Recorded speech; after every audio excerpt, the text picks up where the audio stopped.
Hello everybody, Rezka here from Tactical Scream, and I'm going to be showing you how to beat the Old Iron King boss in Dark Souls 2.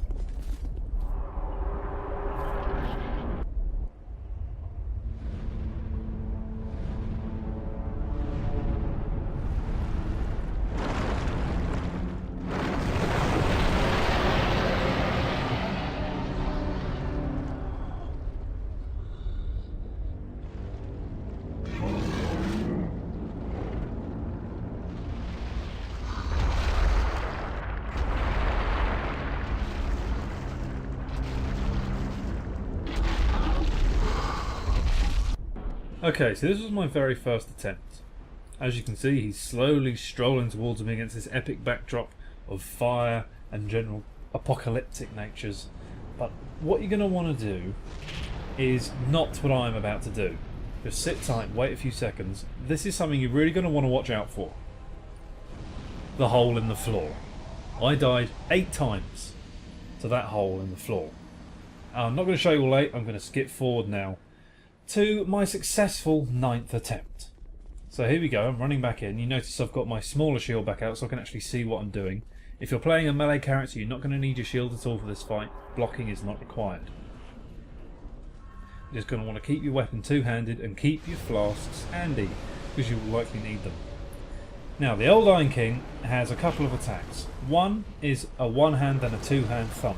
Now, as you can see, he leaves his hand there for about a year, so you've got plenty of time to get a couple of attacks in. His second attack, which is coming up now, is a big flamethrower kind of deal, but you can hide behind this wall. You can actually hide behind that corner for most of his attacks and they will completely miss. That third attack, the sort of laser beam from the hand, some sort of Dragon Ball Z sort of deal, that will follow you around and it will go through the wall if you're not careful. I'll show you how to get around that later on. That was his fourth attack. The fireball spit, that's one of the simplest to dodge. He has one more which is coming up next, where as an alternative to the one hand and the two hand, he does a huge wind up and then both hands come down, and they're down for about 10 years. He gets a bit forgetful that they're there. So there are plenty of opportunities to attack. Your best are when his hands are stuck, like that. Just get in a couple of swings, then run back to the corner,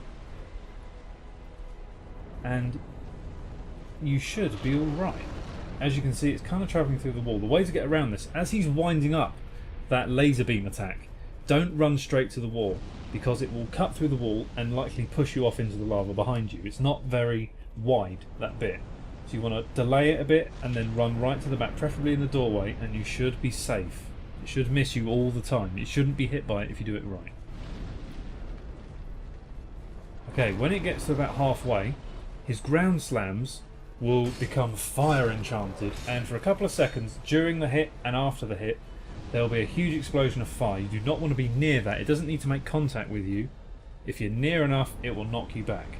In fact, everything has a knockback effect, which is why this small area that you're fighting in is so dangerous, because you can be knocked from any corner off.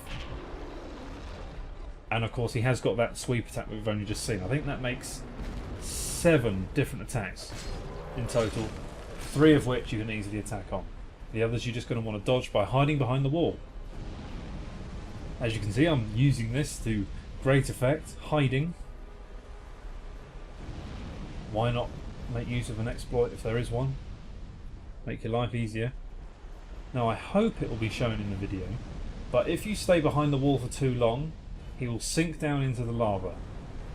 Now, the way you get around this, because I never actually saw this, but I think he will pop up to the side and then clout you, just to punish you for cheating, basically.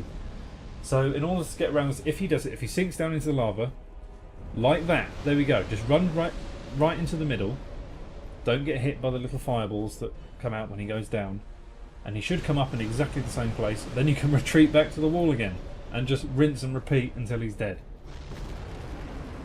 He'll give you plenty of opportunities that can't hurt you. Don't be too arrogant about this, just take your opportunities as they come, and you will beat this boss fairly easily, presuming that you've watched this video before you've died 10 times.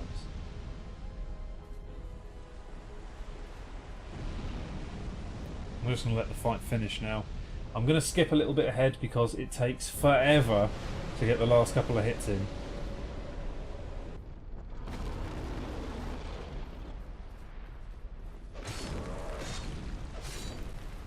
And he's dead. Excellent. That is the second great soul after the lost sinner. And as you can see, I am ecstatic that he is dead. I lost about 20,000 souls because I kept getting knocked off and forgetting to retrieve them. So don't make that mistake either. So there you go. Thank you very much for watching, and I'll see you in the next video. Bye bye.